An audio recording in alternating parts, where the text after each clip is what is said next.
Hello again, my fiber friends. I'm ReRe, and this is Exploration Crochet, part of the Yarn Over Hook network. Today, we're talking about one of the most important relationships in crochet history, and it may surprise you: the relationship between crochet and cotton. And I don't just mean people use cotton yarn, I mean the deeper story. Because while it is obvious that cotton didn't invent crochet, in the beginning time, cotton helped shape what crochet looked like, how it functioned, where it appeared, who used it, what it was used for, and even how the public imagined it. If wool gave crochet warmth, loft, and elasticity, cotton gave crochet crispness, clarity, washability, structure, shine, an entire visual identity. A lot of what people think of as traditional crochet, doilies, collars, lace edgings, bedspreads, table runners, pineapple motifs, belay crochet, altar cloths, is really very often cotton crochet. So today, we're going to talk about it: how cotton and crochet became such a strong match, why cotton mattered so much in the 19th and early 20th centuries, how Irish crochet helped cement that partnership, how mercerization changed the game, why cotton is still everywhere in crochet today, and why this story is not just about pretty thread and household decor, but also about labor, industry, empire, and ethics. So, grab your hook, settle in, and let's follow this thread.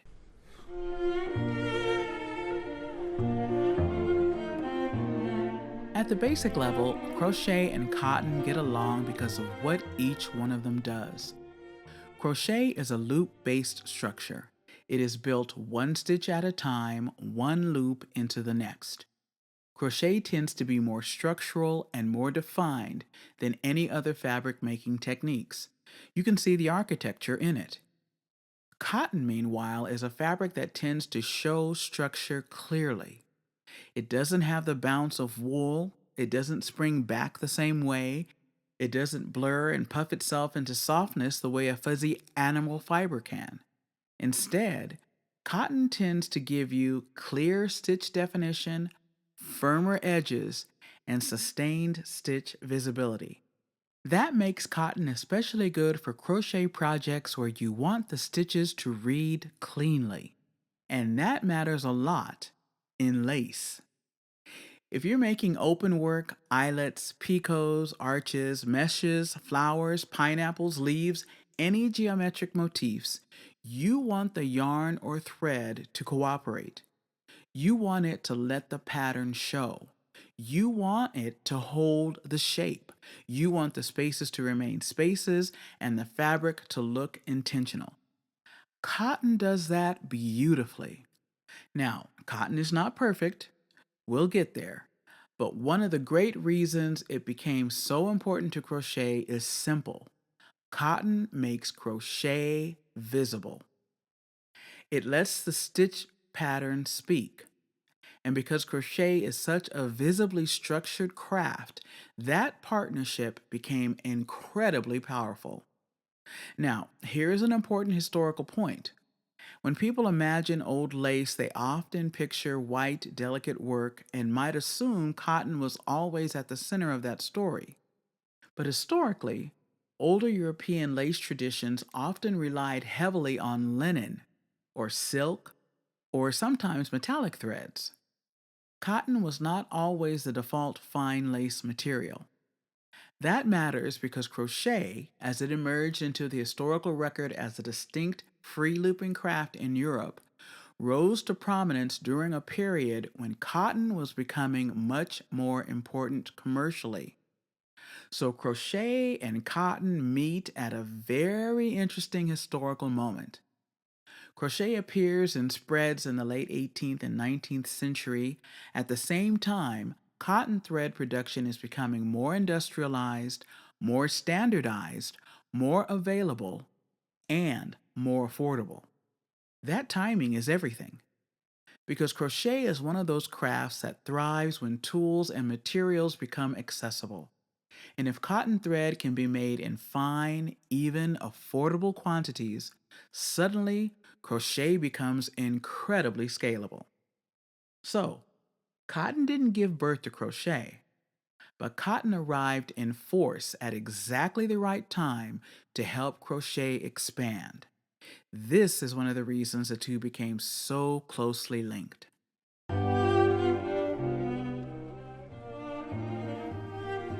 Let's talk about the practical side. Why cotton? Why did it matter so much? And there are several reasons. Number one, cotton could be spun into fine, even thread, and that matters for delicate crochet. Lace crochet, thread crochet, insertion work, collars, cuffs, trims, and fine household pieces all benefit from consistency. If the thread is smooth and even, the work looks more polished and patterns become easier to repeat. Secondly, cotton was washable. This is huge. Sometimes in textile history, we skip right past the practical, but the practical is often a lot of the story. Household textiles get dirty. Baby things get dirty, table linens get dirty, decorative white work gets dusty, items used around food, skin, bedrooms, churches, and parlors needed cleaning. Cotton handles laundering far better than many people realize, and it actually becomes stronger when wet. The cellulose fibers absorb water, causing them to swell, align more closely, and form additional hydrogen bonds. That increases the fabric's tensile strength. There's your first science lesson. And that made it extremely useful for domestic life. So cotton was not just pretty, it was useful. Thirdly, cotton holds shape well. Again, not in a springy wool way, but in the motif remains legible way. If you're trying to produce stable lace, a defined edge, a decorative panel, cotton often behaves wonderfully. It stays readable. Number four, cotton was comparatively accessible. A hook and cotton thread made crochet a lower barrier craft. Now, that doesn't mean cotton was equally accessible to everyone, everywhere, at every moment. But compared to elite materials like fine silk, cotton had the potential to democratize decorative work. And as an aside, I understand that for a lot of folks, the sticker prices at LYS's can be shocking. I get that. Hand dyed this, imported that, but I would encourage you to check out the cotton selection. Oftentimes, those prices are a bit more palatable. And once the thread industry expanded, once again, crochet could travel fast. Stores could sell thread in standardized forms, teachers could pass on skills, patterns could be published, women could work from home, workers could produce sellable lace, households could produce decorative items. That is not a small thing. That is a major reason crochet entered so many homes.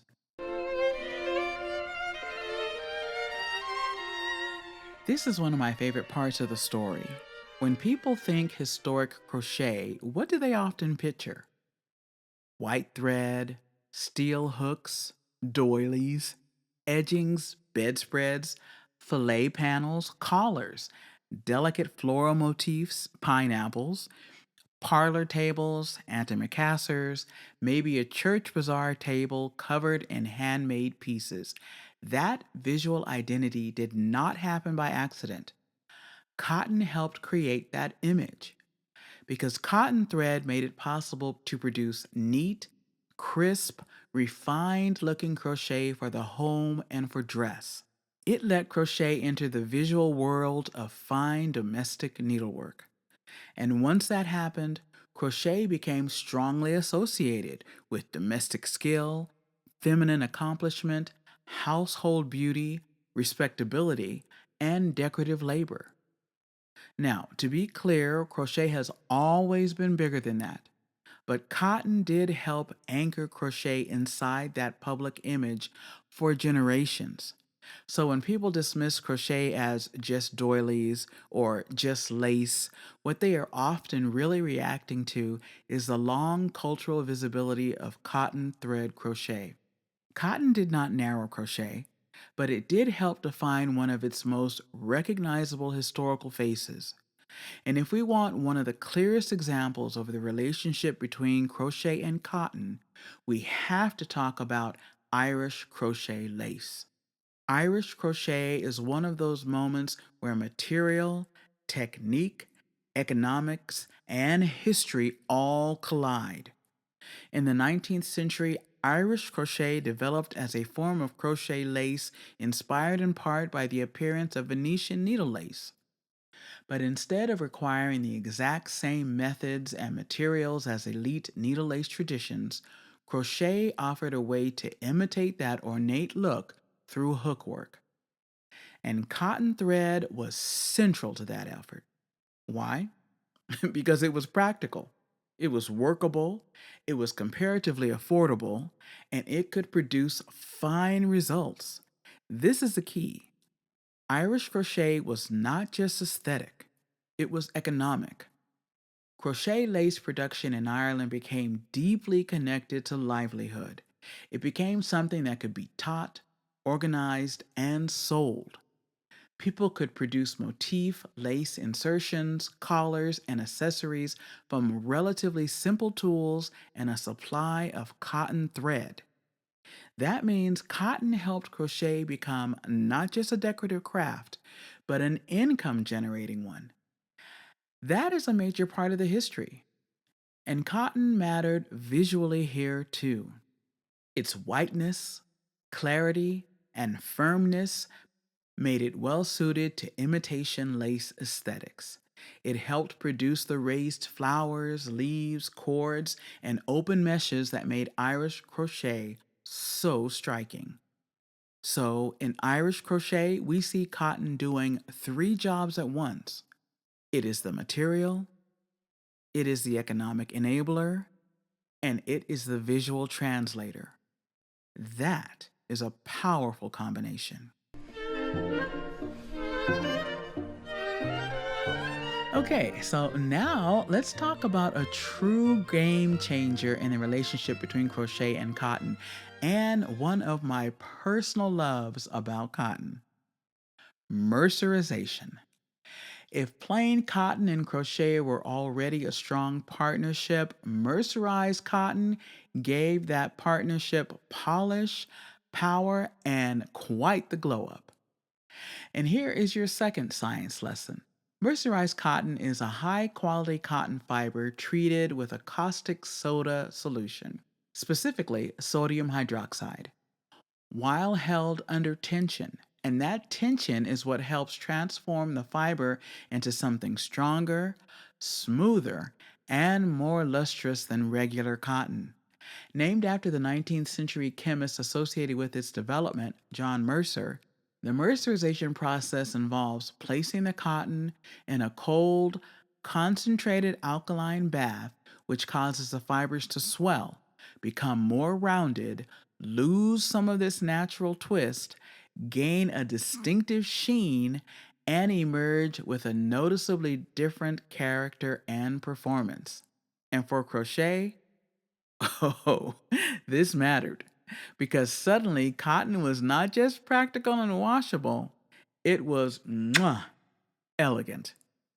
Mercerized cotton develops that beautiful, smooth, silk like sheen that so many crocheters associate with classic thread crochet, with heirloom work, lace, wedding dresses, and polished decorative pieces. It catches the light differently, it looks cleaner, richer, more defined. And it is not just prettier, it is tougher too. Mercerization can increase cotton's tensile strength by as much as 30%, which means the thread or yarn is better able to stand up to handling, stitching, wearing, and washing. That made it especially useful for crochet projects meant to last. It also takes dye more effectively, which is a huge part of the story. Mercerized cotton absorbs dyes more readily, producing brighter, more vibrant, more fade resistant colors. So, if regular cotton helped crochet become neat and useful, mercerized cotton helped it become vivid and visually refined, which is one of the reasons I love using it. And there are even more benefits. Mercerized cotton is generally more resistant to pilling, less likely to stretch out, less prone to shrinking, and better at holding its shape. This is a big deal in crochet, where stitch definition and structural consistency matter so much. If you're making lace, lightweight garments, decorative home goods, or finely worked motifs, mercerized cotton helps every stitch show up and stay put. It's also widely used outside of crochet in embroidery and sewing, especially in high strength threads like pearl cotton, and in apparel for things like luxury cotton shirts, socks, or other high end cotton goods. Now, one thing crocheters may notice is that mercerized cotton can feel a little stiffer at first, but it generally softens when washed while still maintaining its structure, sheen, and overall durability. So it often gives you that rare combination of strength, beauty, and long term performance. And from a care standpoint, it is wonderfully practical. Mercerized cotton is usually machine washable, holds its shape better than standard cotton, and is fairly easy to maintain. Cool to warm water is generally best if you want to preserve that luster and keep the colors looking their best. So, mercerization did not just improve cotton a little, it changed what cotton could be in crochet. It helped transform cotton from a reliable household fiber into something that could also feel luxurious, polished, and visually elevated.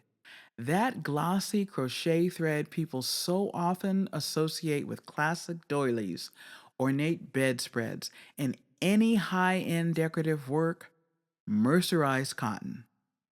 Also, if you've done any work with regular cotton yarn, you know there can be a definite sense of, let's call it, stuff floating in the air. On a past Yarn Over a Hook live stream, which you can catch, by the way, on the YouTubes on Tuesdays, Wednesdays, and Saturdays, the host Sammy was talking about crocheting with cotton, which she too loves, by the way. And while making her regular inquiry to the watching crochet friends, what's in your cup? What's on your hook?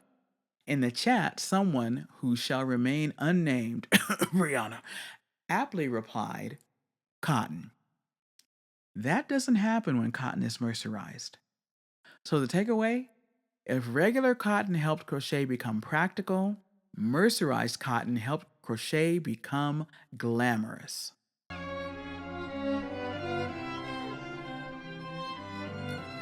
Now, here's one of those side effects people do not always think about. Cotton did not just affect the projects, it affected the tool culture around crochet. When thread crochet became widespread, it helped normalize the use of small steel hooks and specialized thread sizing systems. That means entire systems of sizing and terminology grew up around cotton thread crochet. And if you've ever looked at cotton thread sizes and thought, why is size 30 finer than size 10 and size 3 thicker than both? Welcome to the wonderfully chaotic world of thread logic.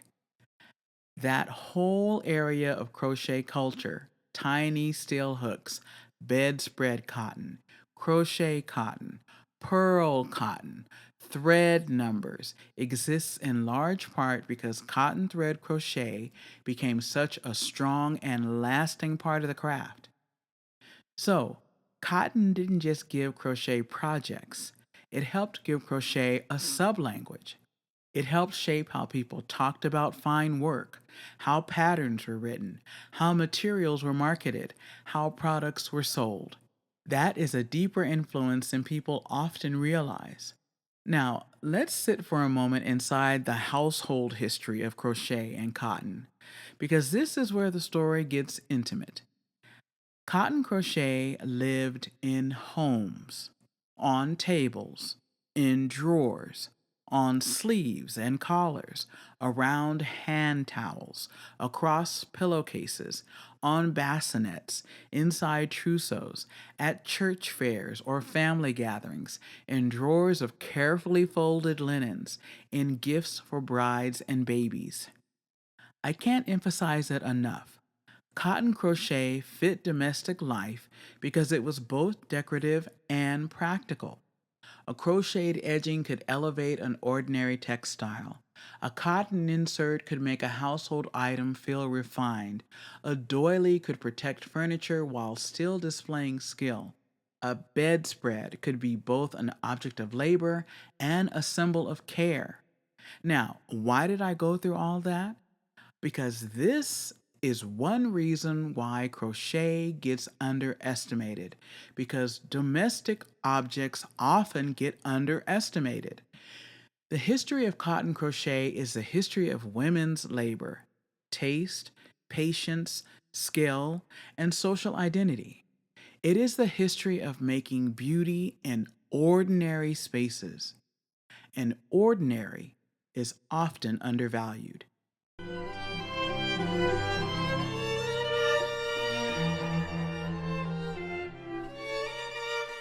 Now, Cotton's story has a hard edge, too. You can't tell the story of crochet and cotton as if it's only a story of charming lace and lovingly starched table runners. Cotton is also tied to some of the hardest histories in the modern world. The global rise of cotton depended on systems of empire, industrial extraction, plantation economies, and slavery. Especially in the 19th century, cotton wealth and cotton abundance were deeply entangled with coerced labor and exploitative trade systems. In the 1800s, the U.S. cotton industry exploded, driven by Eli Whitney's 1793 cotton gin and industrial textile demand.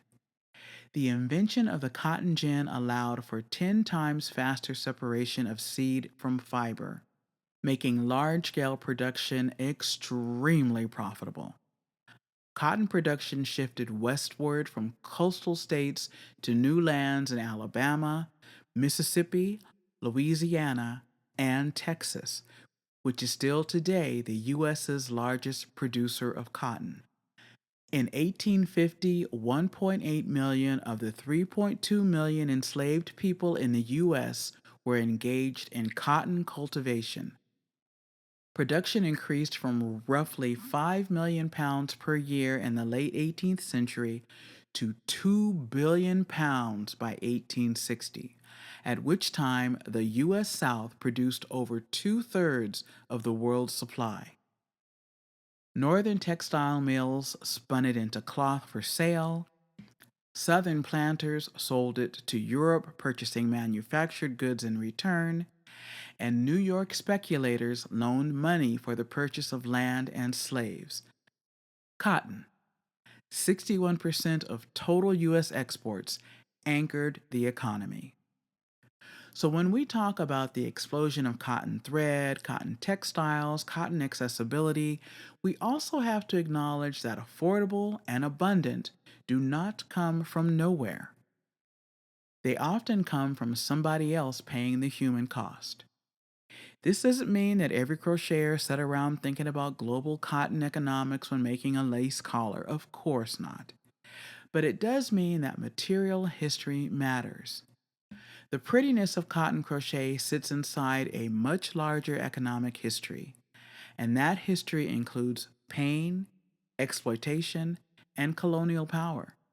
I think this matters for us as fiber people because handmade history is often separated from raw material history. Yes, a hook may feel personal, and a crocheted heirloom may feel intimate, and they are, but the material itself still came from systems bigger than the making. So, Part of honoring crochet history honestly is not omitting that fuller story.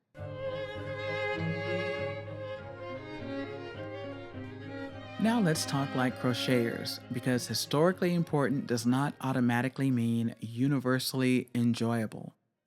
Cotton has some real strengths, and those things make it amazing.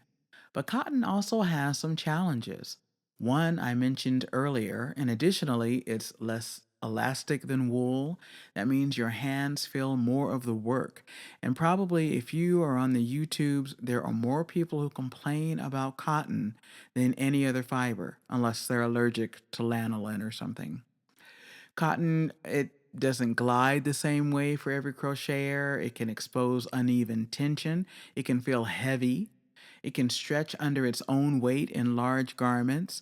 And if the fabric is dense, it can become a very substantial very quickly. Cotton is one of those fibers that rewards intentionality. If you choose the right project for it, cotton can be glorious. If, on the other hand, you force it into a role better suited to wool or acrylic, it will fight you the entire way and it will win. Trust me, it will win. So, the relationship between crochet and cotton is not cotton is best, it's cotton is exceptionally well suited to certain kinds of crochet. Now, even though cotton is often linked to thread crochet and lace, that's not the whole story. As time went on, cotton crochet expanded into all kinds of other categories. I mean, think about it. Every imaginable home item. Cotton is used in bags, cotton is used in wall hangings and amigurumi. So remember, cotton is especially beloved in crochet where function and stitch visibility overlap. People like to see their stitches in cotton. They like how it photographs. They like how it feels in the hand for certain uses. They like that it can be natural, matte, polished, glossy, rustic, or refined depending upon the spinning and finishing. And once cotton started appearing in more yarn weight forms as well as thread forms, it became useful to both the lace crocheter and the casual modern maker. So the cotton crochet relationship broadened. It did not stay trapped in doily land, though, respectfully, doily land has excellent architecture. Today, many crocheters, myself included, love cotton. But modern cotton comes with modern questions. What kind of cotton? Conventional, organic, mercerized, recycled, combed, uncombed, blended, locally sourced, ethically produced, mass produced, hand dyed. And then there are sustainability questions. Cotton is a natural fiber and biodegradable in ways synthetics are not. That matters. But cotton also has well documented environmental concerns tied to water use, pesticide use, and agricultural impacts. So, modern fiber choices are not simply morality tales. Cotton is not automatically the good option just because it's natural. Synthetic is not automatically the bad option just because it's man made. Everything comes with trade offs. So when you choose cotton, you are choosing into a lineage, a beautiful one, a practical one, but yes, still a complicated one.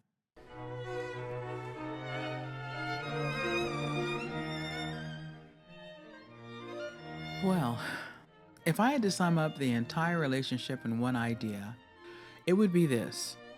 Cotton is another one of those things that helped make crochet legible to the world. Cotton gave crochet a material that could move across social lines. It could be humble or fancy, practical or ornate, household or fashionable, income generating or heirloom worthy, rural or urban, personal or commercial, and sometimes all of the above, all at the same time. That is one of the reasons cotton mattered so much. It did not lock crochet into one role, it helped crochet travel. And once crochet traveled, it stayed. So when we look back at historic crochet, cotton is right there, not alone, not exclusive, but deeply, deeply present. Cotton helped shape the very image of crochet. It helped define whole chapters of crochet history, and it still helps crochet remain practical, beautiful, and relevant today. So, thank you for listening as we followed that thread. And if you enjoyed what you heard, please tell a friend. This has been Exploration Crochet.